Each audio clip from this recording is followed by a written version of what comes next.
Okay, real quick, man. I can't leave this part out. So you're gonna have to take this valve cover off. So you wanna take your wire harness off of each one of these 10mm bolts all the way around it. Let's see. You got one in the back right there.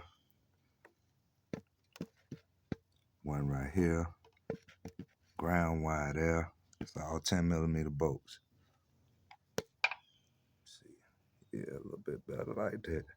But your wire harness is on top of that all the way around. Now, if one of them little plastic things break, because they known to break, don't worry about that. It ain't the end of the world. Just get you a zip tie and put on that, works just the same. And you're gonna have to take those 3 star bolts out, holding your coils in. And pretty much you ready to come off. All right, just had to put that part in there before I got too far ahead of it. All right, let me get back to it.